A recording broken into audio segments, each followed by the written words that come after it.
Bismillahirrahmanirrahim. Alhamdulillahilladzi hadana li hadza wa ma kunna linahtadiya laula an hadana Allah. Wassalatu wassalamu ala sayyidina Muhammadin nuril hidayah wa ala alihi wa sahbihi nuril rasyad. Rabbi shrah li sadri wa yassir li amri wa hlul 'uqdatam min lisani yafqahu qawli. Raditu billahi rabba wa bil islam dinan wa bi Muhammadin nabiyya wa rasula wa bil qur'ani imama wa hukma. Rabbi sidina ilma wa rizqna fahma inna ba'du faqul hadratal muhtaramin wal muharamin para alim para sepuh semua yang saya hormati dan saya muliakan, wabil khusus kepada pimpinan Majelis Taklim Samsi Sulus bila Bapak Ustaz Mabrur yang saya hormati dan saya muliakan serta saya cintai, serta orang tua kami, senior kami, tokoh besar tempat Kakak Kesaning yang saya hormati dan saya cintai serta saya muliakan. Tak lupa kepada para orang tua kami, Bapak Sobirin, Bapak Mudasir, Bapak Ukin, Bapak Subur, Bapak Mito, semua yang saya hormati dan saya muliakan. Rekan-rekan semuanya seidus dan nasib seperjuangan yang saya cintai dan saya hormati serta saya muliakan. Rahimahullah. Saudaraku, mari kita sama-sama mengucap hamdalah alhamdulillah sebagai ungkapan syukur kita kehadirat Allah Subhanahu wa taala yang telah memberikan nikmat hidup yang begitu besar dan begitu banyak kepada kita sekalian. Di antara nikmat hidup yang masih dapat kita rasakan bersama-sama sampai malam hari ini, alhamdulillah kita semuanya bisa melihat dan bisa merasakan betapa kasih sayangnya Allah Subhanahu wa taala kepada kita semua. Mengutip firman Allah terkait dengan masalah rahmat atau kasih sayang Allah Subhanahu wa taala kepada kita. Allah berfirman, a'udzubillahi minasyaitonir rajim. Bismillahirrahmanirrahim. Wa mir rahmatihi ja'ala lakumul laila wan nahara litaskunu fihi wa litabtahu min fadlihi la'allakum tashkurun. Yang artinya kurang lebih dan sebagian dari bentuk rahmat kasih sayangnya Allah kepada kita selaku hambanya ialah Ia Allah menciptakan untuk kalian malam hari dan siang hari. Supaya apa Allah menciptakan malam dan siang? Litaskunu fihi. Allah menciptakan malam supaya di malam hari kita semuanya bisa beristirahat, ya, bisa beristirahat. Dan Allah menciptakan siang hari supaya apa? Supaya kita bisa mencari maisha, penghidupan, sedang makan dan pangan, dalam arti kita bisa mencari nafkah. Supaya apa Allah ciptakan keduanya itu? Tentu tidak lain dan tidak bukan wala'allakum tashkurun, supaya kalian bisa mensyukuri. Jadi inilah yang saya sampaikan pada mukadimah kali ini. Jadi kita perlu bersyukur kepada Allah Subhanahu wa taala. Allah sudah menciptakan malam dan siang. Alhamdulillah kita semuanya bisa mempergunakan siang untuk bekerja, malam harinya untuk istirahat dan mengerjakan sebagian ketaatan terhadap Allah dan Rasulnya. Jadi saya minta satu malam saja Pak Mito, ya, bersama saya, ya, satu malam saja bersama saya, ngaji bareng-bareng, pikiran bareng-bareng, sholawatan bareng-bareng. Yang 6 malam, ya, terserah, ya, mau buat lembur, mau buat apa dan, ya, satu malam untuk malam Senin lah, ya, karena ini bagian dari bentuk rahmat Allah kepada kita, dikasih kesempatan supaya istirahat badannya, istirahat hatinya juga, ya. Jadi kalau kita duduk di majelis taklim, di majelis ilmu, apalagi dekat dengan ulama, maka saat itu juga jiwa kita sedang beristirahat. Saudaraku rahimakumullah, semoga salawat serta salam tersanjungkan atas baginda Nabi Muhammad sallallahu alaihi wasallam. Tanpa panjang lebar dalam mukadimah, mari kita sama-sama lanjutkan pengajian kita dalam ilmu fikih seputar pembahasan tentang khutbah Jumat. Saya bacakan materinya terlebih dahulu. Bismillahirrahmanirrahim. Wa arkanul khutbataini khamsatun. Alhamdulillah ta'ala summa salatu ala Rasulillah sallallahu alaihi wasallam. wa lafdhuhuma muta'ayyanun. Tsummal wasiyatu bit taqwa wa la yata'ayyanu lafdhuha 'ala as-sahihi wa qira'atu ayatin fi ihdahima wad du'a'u lil mu'minina wal mu'minat fil khutbatis tsaniyati. Bismillahirrahmanirrahim, yang artinya rukunnya dua khutbah ada 5. Jadi rukunnya dua khutbah ada di 5. 5 ini nggak boleh ditinggalkan, ya. Gak boleh, karena ini rukun. Kalau sampai ditinggalkan berarti khutbahnya tidak sah. Jelas ya?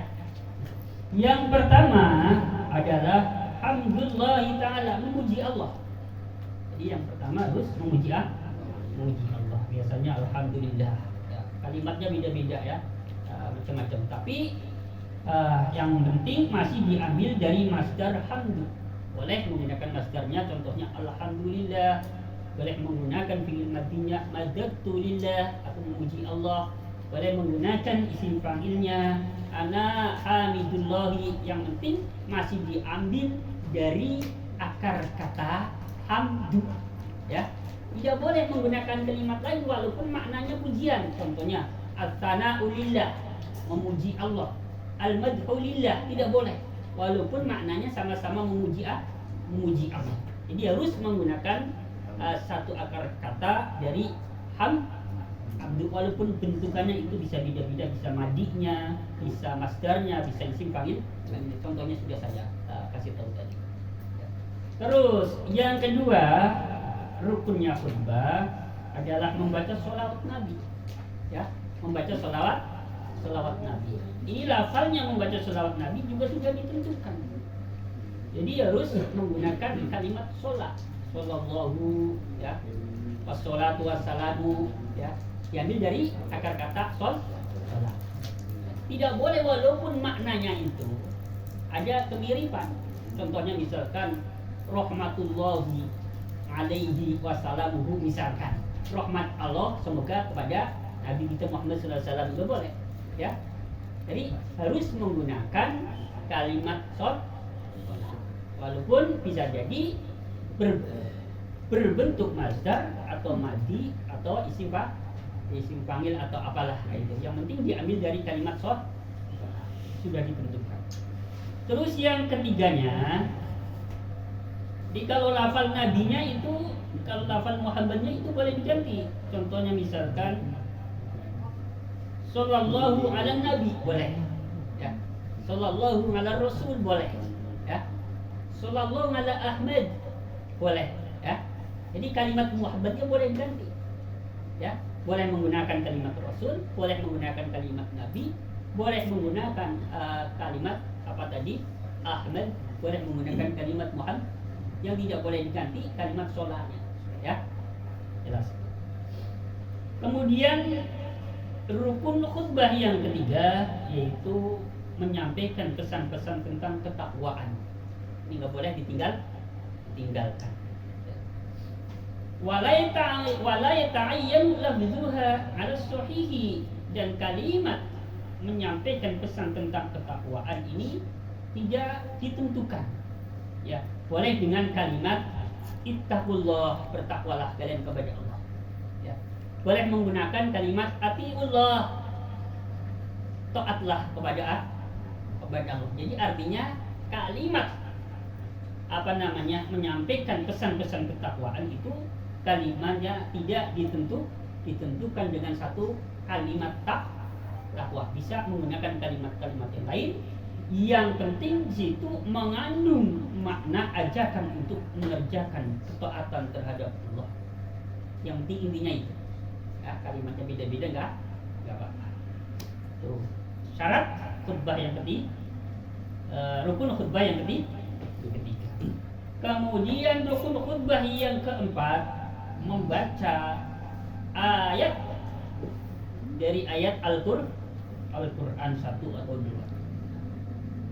Di mana letaknya? Boleh di khutbah yang pertama, boleh di khutbah yang kedua. Tapi yang paling utama membaca ayat itu letaknya pada khutbah yang pertama. Jadi nanti pas giliran di khutbah yang kedua hanya untuk berdoa untuk orang-orang mukmin dan laki-laki dan mukmin perempuan di situ. Jadi ini rukun khutbah. Ya, lanjut. Bismillahirrahmanirrahim. Jadi singkat sebenarnya khutbah, 5 menit selesai. 5 menit. Alhamdulillah, wassalatu wassalamu ala Rasulillah. Ya ma'asyaral muslimin wal mu'minin ittaqullah. Ya udah, lanjut. Nah, tinggal baca ayat. Ayatnya apa? Ya, satu ayat. Duduk sejenak, satu doa. Sudah, enggak ada 5 menit. Ya.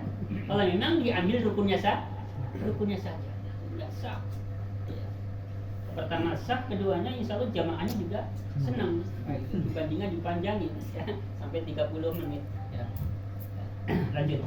Bismillahirrahmanirrahim.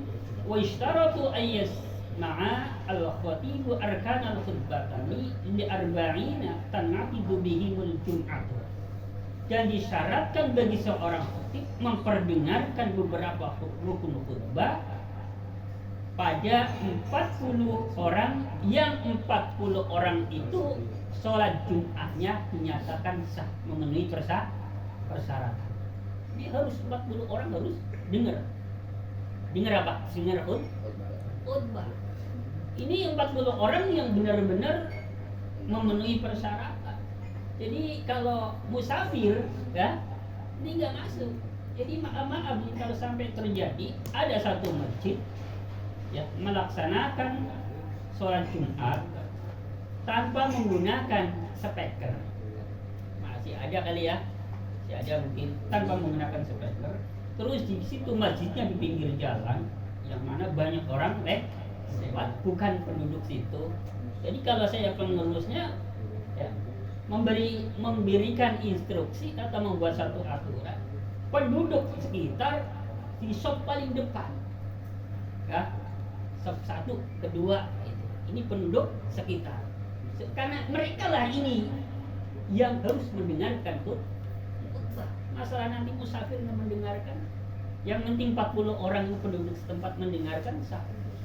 Jadi jangan dibalik ya, yang musafir yang orang lewat semuanya di depan bisa mendengarkan khutbah Jumat, tetapi yang penduduk asal nggak mendengarkan. Jadi kalau sampai terjadi misalkan ada suatu masjid ya mengadakan sholat Jumat tanpa menggunakan speaker, terus kayak gitu caranya. Supaya apa? Supaya yang penduduk sekitar dengar, karena itu yang harus mendengar. Jelas ya? Bismillahirrahmanirrahim. Wa yishtaratu al-muwalatu baina kalimatil khutbatani wa bainal wa yishtaratu al-muwalatu baina kalimatil khutbati wa bainal khutbataini, dan disyaratkan terus menerus jadi antara beberapa khutbah, kalimat khutbah, dan di antara dua khutbah. Jadi tidak boleh terputus-putus ya, tidak boleh ada jeda, diam sejenak, nggak boleh. Kecuali diam itu saat apa? Saat duduk di antara dua khutbah. Jelas ya? Nah, terus saya lanjutkan. Bismillahirrahmanirrahim. Suratul khutbataini dalam kitab bajurinya begini. Isna asyara syarton al-isma'u was-sima'u wal muwalatu. Jadi syaratnya khutbah di dalam kitab bajuri itu ada isna asyar, ada 12 ya, ada 12. Yang pertama mendengarkan dan memperdengarkan. Khatibnya punya kewajiban memberikan suara yang sekiranya bisa terjangkau, didengar oleh jamaah harus. Jadi tidak boleh ceramah pelan. Khutbah maksudnya. Khutbah itu pelan, suaranya nggak bisa didengar, sama jamaahnya nggak boleh, harus keras. Makanya rata-rata orang khutbah keras, suaranya tinggi supaya tujuannya bisa didengar oleh jamaah. Dan bagi jamaah juga disyaratkan mendengarkan. Jadi khatibnya wajib memperdengarkan dengan suara yang keras, jamaahnya juga berusaha untuk mendengarkan. Kemudian syaratnya Jumat syarat bukan syaratnya khutbah terus menerus, ya, tidak boleh tadi terputus dan juga syaratnya dua khutbah itu harus menutup aurat.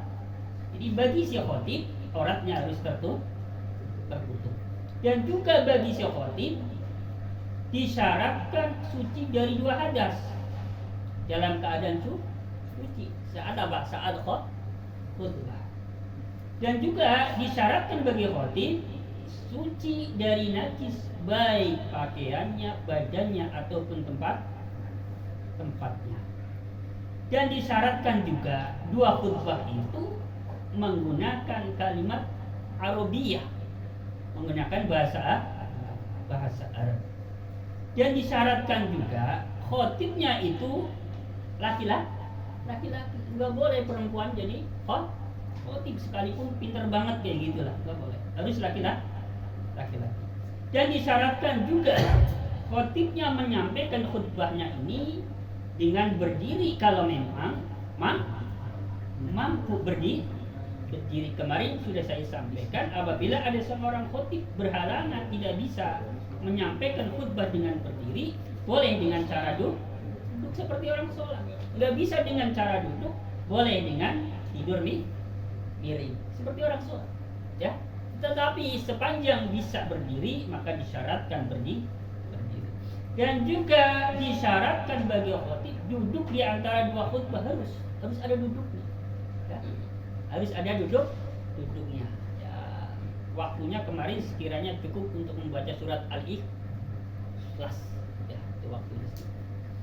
Terus syarat berikutnya bagi dua khutbah, mendahulukan dua khutbah Jumat, mengakhirkan sholat Jumatnya. Jadi tidak boleh, ya, sholat Jumat dulu kemudian dilanjutkan dengan khutbah Jumat, nggak boleh. Harus khutbah Jumat dulu baru sholat Jumat. Wa wuquhuma fi waqti dhuhri, dan terjadinya dua khutbah itu di waktu zuhur. Jangan sampai mengadakan khutbah Jumat belum masuk waktu zuhur, walaupun sholat zuhurnya sudah masuk waktu zuhur, ya, tapi khutbahnya belum masuk, ya nggak boleh juga.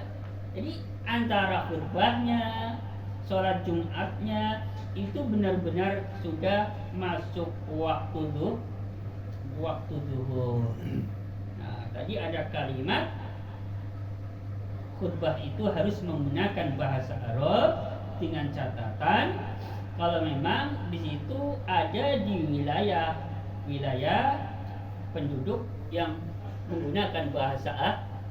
Maka di luar itu, yakni di penduduk yang bukan menggunakan bahasa Arab seperti kita ini, maka boleh dengan bahasa Ajam. Apa itu Ajam? Artinya di luar bahasa Arab.